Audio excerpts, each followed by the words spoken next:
Dimitar Pantev, Steven Becker. Shabani, mambo vipi? Safi, nashukuru Mungu tuko salama kabisa. Kwema? Kwema, Mwenyezi Mungu anasaidia. Leo Jumamosi tulivu. Na mimi nipo, ndugu yenu mmenikuta nipo. Simba imepata mrithi wa Dimitar Pantev, Steven Becker. Kwa namna ambavyo umemfuatilia kwa uchache, nadhani ni wakati sahihi kwa kocha wa namna ile kuja kuifundisha Simba kwa falsafa Simba pamoja na yeye kwa mbinu zake. Kwanza tunashukuru Mwenyezi Mungu tumepata mwalimu, sababu tulikuwa hatuna mwalimu. Tumepata mwalimu na imani yetu tupate mwalimu ambaye atakuja kutuvusha kutoka hapa kwenda kwenye hatua nyingine. Malengo yetu na nia yetu kuhakikisha timu yetu inafanya vizuri katika mashindano yote ya ndani na mashindano ya nje. Kwa hiyo baada ya mwalimu wetu ambaye alikuja akaondoka, baadaye nafasi akabaki mwalimu mkuu Suleiman Matola. Hali ya nani, tukaona mwalimu yule alivyoondoka akakamata Matola, lakini wakasema atatafuta mwalimu na atatangazia. Kwa hiyo jana nimeona wamemtangaza mwalimu ambaye tulicheza nao timu yake na ndani ya Stellenbosch ya South Africa na tuliondoa kwa mashindano. Kwa hiyo ubora na CV za mwalimu yule nadhani mimi siwezi kuzungumza kwa sababu nisiongee uongo, sijamfuatilia sana. Lakini kama kamati yetu ya kutafuta mwalimu wamejiridhisha na tufaa, sisi tunachohitaji mafanikio na mwalimu akija tutampa support.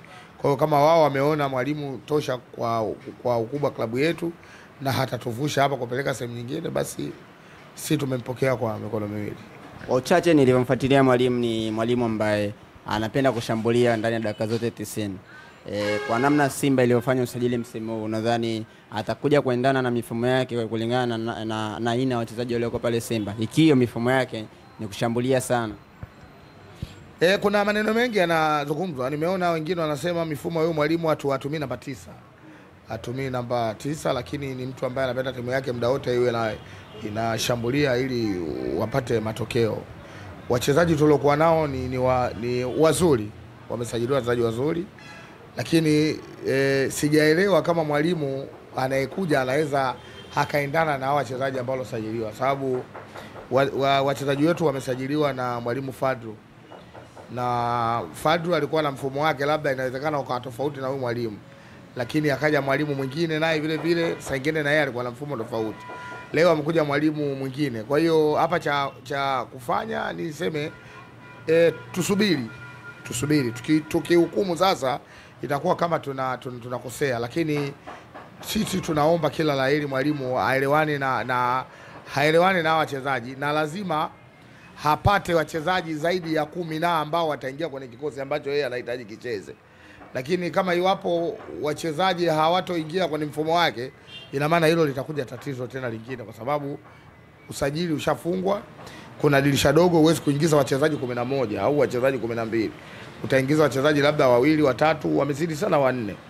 Kwa hiyo sisi tunaomba dua mwalimu atakapokuja wachezaji waliokuepo hakubaliane nao na waone uwezo wao, na wachezaji na wenyewe wapambane kumpa kitu ambacho mwalimu anakihitaji ili timu yetu, sababu sisi tunachohitaji ni matokeo. Mchezaji vyovyote cheza utakapocheza, unajua wewe, pambana utakapopambana, sisi tunachohitaji kupata matokeo tu. Hata mwalimu anapokuja akija, nadhani heshima yake ilimradi iwe kubwa, lazima apate matokeo. Kwa hiyo mimi nadhani wachezaji wameliona hilo, na kuna mambo mengi yametokea katikati. Tuseme tu tunamtakia kila laheri na tunamkaribisha aje kufanya kazi yetu. Ndani ya mashabiki wa Simba walikuwa na makundi ya aina mbili, ambapo wengine walikuwa wanasema ikitokea kocha ameletwa mgeni mpya inamaanisha benchi la ufundi lote litolewa, akiwemo Matola asiwe msaidizi. Kwa upande wako, unadhani Matola abaki kushirikiana na kocha mpya ama Matola na wenzake waondoke pale ili yeye kocha mpya aje na benchi lake la ufundi? Mimi nadhani sijajua shida ya sie mashabiki ni nini. Matola ni mwalimu msaidizi na ni muandamizi katika klabu yetu, ni mtu ambaye kacheza na kafundisha, lakini hukumu wanazopewa na watu siwezi kumwingilia mtu anachohukumu, ila mimi upande fulani na mheshimu kila mtu katika kazi yake, na mheshimu Matola, nizungumza ukweli, na nawaheshimu walimu wote, hasa hawa wazawa, sababu wanafanya kazi kubwa na ni watu ambao wamecheza mpira Tanzania na wanajua mpira wa Tanzania. Na Matola hajacheza timu tofauti labda kwamba kuna timu nyingine alicheza akawa vipi, lakini katika timu alizocheza kupiga hesabu na Simba akacheza. Kwa hiyo ni mtu ambaye hana faida yake kwenye Simba. Sasa leo maneno yamekuwa mengi. Leo kila mtu Simba mtuhumiwa katika Simba kukosa matokeo. Hamna mtu ambaye hajanyoshewa vidole. Kama watu wanamnyoshia kidole mpaka mwekezaji ambaye anatoa pesa za hii jeuri tunaoipata. Kwa hiyo hata Matola naye tuhuma lazima atapata. Ila mwisho wa siku nasema kila jambo linaonekana aliko siri. Viongozi ili walizishe kila mtu itakuwa ni ngumu. Wao wafanye wanachokiona kinafaa. Timu yetu tupate matokeo. Sisi tunachohitaji matokeo tu. Na hatutaki propaganda wala porojo za mtu mwingine. Mshabiki anabadilika muda wote. Ndio maana hata uwanjani unapocheza game, mshabiki anakushabikia pale unapofanya vizuri. Dakika ile ile ukikosea anakutukana. Sasa kama viongozi wakifuata maneno ya mashabiki zaidi, nadhani tunaweza jahazi letu likaenda mlama zaidi hapa. Kwa hiyo wao wenyewe, nadhani Simba kuna watu ambao wana vitengo tofauti. Kuna watu ambao wanajua uwezo wa walimu, kuna watu wanajua psychology ya walimu pamoja na wachezaji na mazingira mengine. Kwa hiyo nadhani wakilifanyia kazi hili tunaweza tukapata kitu kilichokuwa sahihi. Inawezekana Matola akatoka na Simba tukapoteza game. Inawezekana Matola akaondoka na Simba tukazidi kupoteza game. Sasa sijaelewa baada ya tukio hilo kutokea, Matola kutoka na Simba tukapoteza game, tutaenda kumwambia nani mwingine ambaye atoke kwenye ile timu. Kuna uwezekano mkubwa tukasema timu wote tuitake je timu nyingine. Sasa kuna vitu, ndio maana viongozi lazima wa challenge sana. Wa challenge hasa katika ufundi. Washabiki mara nyingi wanaongelea ufundi ni wachache. Ila mashabiki wanazungumza kinachotokea mbele. Sasa ukija katika ufundi, nimemsikia jana mzee wangu Magoli, mwenyekiti wa bodi, anasema kiufundi Simba amepoteza watu muhimu nyuma kwenye ukuta wa klabu ya Simba. Wamepoteza golikipa namba 1 wa klabu wa timu, wamepoteza full back namba 4 ambaye ni Abdulrazaki, wamepoteza namba 5 Roshan Deroki kwa muda mfupi. Alafu tunaenda kwenye mashindano makubwa. Kwa hiyo kiufundi yuko sahihi. Ila sisi mashabiki Matola anatuhujumu. Sisi tumeelewa maana yake kwamba bila Matola sisi hatuwezi kushinda. Lakini ukichukua kiufundi unaweza kumuona maneno ya mzee Magoli yako sahihi kabisa. Lakini Simba yenyewe ina matatizo ndani. Matatizo hayo watu wanatupiana vijembe, kila mtu anamnyoshea mwenzie kidole, mshabiki anamnyoshea mshabiki mwenzie, kiongozi anamnyoshea kiongozi mwenzie. Tumemsikia mzee Magoli kwa kauli yake anasema kuna watu wako ndani na wengine ni viongozi wa staff na watu tofauti, Simba ikifungwa wanafurahi. Kwa hiyo sisi mashabiki tumepata hofu na yale maneno. Na sisi wanachama tumepata hofu. Kwa nini mtu tufungwe na yeye yuko ndani afurahi? Ndio maana kwa imani yetu sisi wachache ambao tumeona inawezekana wanafurahi kuna kitu wanakifanya, wanatuhujumu. Sisi tumeweka kisomo cha Al-Badiri kwa kwanza kusafiana nia tuliokuwa karibu, la pili kuhakikisha wale ambao wananyoshewa vidole na hawajulikani tukishinda Simba tukifungwa wao wanafurahi, tukishinda Simba wananuna.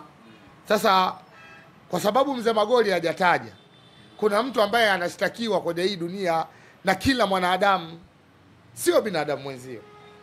Ukistaki kwenye pesa una shida au mambo ya kimahakama utamfuata binadamu. Ila kwa swala la sisi wanadamu, anayepaswa kuombwa na kushtakiwa kwa kila jambo ni Mwenyezi Mungu Subhanahu wa Ta'ala. Kwa hiyo sisi kwa imani yetu hatujamlazimisha mtu, kwa imani yetu tumesema tutakutana, tutakifanya tutakachokifanya, kumshtakia Mwenyezi Mungu kwamba hawa wanaofanya wana Simba wanalia machozi, watu wazima. Hawa wanaofanya wana Simba wanakufa. Hawa wanaofanya wana Simba hawana amani. Hawa wanaofanya wana Simba wanakashifiwa na kutukanwa kila kukicha.